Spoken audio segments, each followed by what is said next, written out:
Hi friends, I am Farzana, a part of educational faculty in G&R Institute of Management and Technology. Hello friends, हमारे YouTube channel की online classes में आपका स्वागत है। बहुत कालीन शिक्षा के न्यू टॉपिक में लेकर आए हैं। आज हम शिक्षा की पाठ्यचर्या। तो शिक्षा की पाठ्यचर्या को बौद्ध काल में 3 भागों में विभाजित किया गया, यानी 3 स्तर पर बौद्ध कालीन शिक्षा में शिक्षा दी जाती थी। वो स्तर कौन कौन से थे? फर्स्ट है हमारा प्राथमिक स्तर, सेकंड था उच्च स्तर और थर्ड था हमारा भिक्षु स्तर। भिक्षु स्तर को भी दो स्तर पर विभाजित किया गया, एक लौकिक शिक्षा स्तर और दूसरा धार्मिक शिक्षा स्तर। आइए इसको डिफाइन करते हैं। तो पहले मैं आपको बता दूं, जो प्राथमिक स्तर पर था, तो प्राथमिक स्तर की जो अवधि थी वो 6 वर्ष की होती थी। इस स्तर पर सबसे पहले बच्चे को सिद्धरस्त नामक जो पोथी थी उसके द्वारा 49 जो अक्षर होते हैं, अल्फ़ाबेट्स, उनका ज्ञान कराया जाता था। और जब उनका ज्ञान कराया जाता था, उस ज्ञान कराने के बाद उनको उस लैंग्वेज का पढ़ना लिखना सिखाया जाता था। और उसके बाद शब्द विद्या, शिल्प विद्या, चिकित्सा विद्या, हेतु विद्या और आध्यात्म विद्या सिखाई जाती थी। ठीक है, ये सारे जो हैं, ये शिल्प विद्या, शब्द विद्या, शिल्प विद्या, चिकित्सा विद्या, हेतु विद्या, आध्यात्म विद्या, ये विज्ञान है। ये 5 तरह के विज्ञान उनको पढ़ाए जाते थे। और बच्चों को बौद्ध धर्म के सामान्य शिक्षाओं का भी ज्ञान कराया जाता था। जो बौद्ध शिक्षा की जो सामान्य शिक्षाएं हैं, उनका भी बौद्ध काल में जो बौद्ध शिक्षा होती थी, उनका भी उनको सामान्य ज्ञान करा दिया जाता था। नेक्स्ट चलते हैं हम अपने सेकंड उच्च स्तर पर। उच्च स्तर की जो शिक्षा थी, इसकी अवधि थी 12 वर्ष। क्या थी इसकी अवधि? 12 वर्ष। इस अवधि में छात्रों को सबसे पहले क्या कराया जाता था? व्याकरण, धर्म, ज्योतिष, आयुर्विज्ञान व दर्शन का ज्ञान कराया जाता था।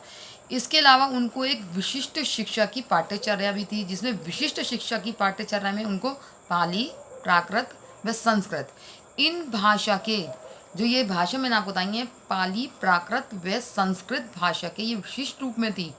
इनके व्याकरण एवं साहित्य, खगोल शास्त्र, नक्षत्र शास्त्र, न्याय शास्त्र, राजनीति शास्त्र, अर्थशास्त्र, कला और चित्रकला, मूर्तिकला, संगीत, जो कला कौशल था उसमें उनको सिखाया जाता था कताई, बुनाई, रंगाई आदि।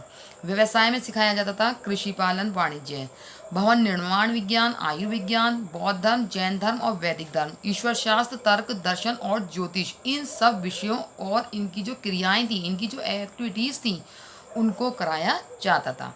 ये था विशिष्ट शिक्षा का एक्सप्लेनेशन। ठीक है, इसके अलावा थर्ड जो लेवल था वो था भिक्षु स्तर। भिक्षु स्तर की जो मैंने आपको अपने लास्ट टॉपिक में पढ़ाया था, भिक्षु शिक्षा की अवधि मैंने कितनी बताई थी? 8 वर्ष।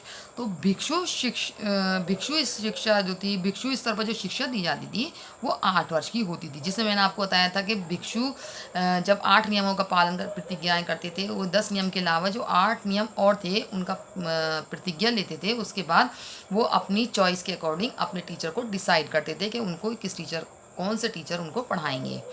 ठीक है, तो वही इस 8 वर्ष की अवधि जो इस 8 वर्ष की अवधि में जो शिक्षा प्रदान की जाती थी छात्र को, ग्रामीण को, उसके बाद ही वो पूर्ण भिक्षु कहलाता था। तो पूर्ण भिक्षु का कहलाना, भिक्षु किसमें होते थे? बौद्ध धर्म में। और भिक्षु स्तर पर 8 वर्ष की अवधि पूर्ण करने के बाद ये भिक्षु कहलाए जाते थे वो छात्र। और ये इसमें केवल बौद्ध धर्म और शिक्षा का ही ज्ञान कराया जाता था। क्या कराया जाता था? भिक्षु स्तर पर केवल बौद्ध धर्म और शिक्षा का ही ज्ञान कराया जाता था। लेकिन इसके अलावा जो उच्च शिक्षा स्तर पर लौकिक और धार्मिक शिक्षा में विशेष योग्यता प्राप्त करने का भी प्रावधान था। उसमें ऑप्शन और था, भिक्षु स्तर पर 2 तरह की शिक्षा जो थी वो भी स्टूडेंट्स को प्राप्त करनी होती थी। इसमें थी फर्स्ट थी हमारी लौकिक पाठ्यचर्या। कौन सी? लौकिक पाठ्यचर्या। और नेक्स्ट है हमारी धार्मिक पाठ्यचर्या। ठीक है, तो लौकिक पाठ्यचर्या थी हमारी। लौकिक पाठ्यचर्या में क्या आता था हमारा? पठन, लेखन, गणित, कला कौशल मतलब व्यावसायिक शिक्षा, पशुपालन, चिकित्सा, वाणिज्य की शिक्षा आदि। ठीक है, लौकिक पाठ्यचर्या के बाद है नेक्स्ट धार्मिक पाठ्यचर्या। धार्मिक पाठ्यचर्या में क्या होता था? इस धार्मिक पाठ्यचर्या को भी 2 भागों में विभाजित किया गया, एक सामान्य छात्र के लिए, ठीक है, और एक भिक्षु छात्र के लिए। तो सामान्य छात्रों के लिए बौद्ध, वैदिक और जैन इन धर्मों के अध्ययन की भी सुविधा उपलब्ध कराई गई। किसके लिए? जो सामान्य छात्र थे उनके लिए बौद्ध, वैदिक व जैन धर्म की शिक्षा की सुविधा भी उपलब्ध कराई गई। लेकिन जो भिक्षुक छात्र थे उसमें तो केवल बौद्ध धर्म की शिक्षा ज़्यादातर प्रदान की जाती थी, तो उनको बौद्ध शिक्षा से रिलेटेड यानी बौद्ध से रिलेटेड ही साहित्य, स्वांत, विनय व धर्म का अध्ययन कराया जाता था।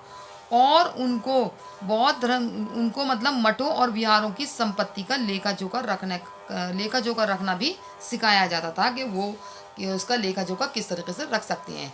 लेकिन मैं आपको बता दूं कि ये भिक्षु छात्र जो हैं इनको जो इसकी शिक्षा दी जाती थी वो केवल बौद्ध धर्म का ही थी। वो केवल बौद्ध धर्म की शिक्षा इनको दी जाती थी। ठीक है।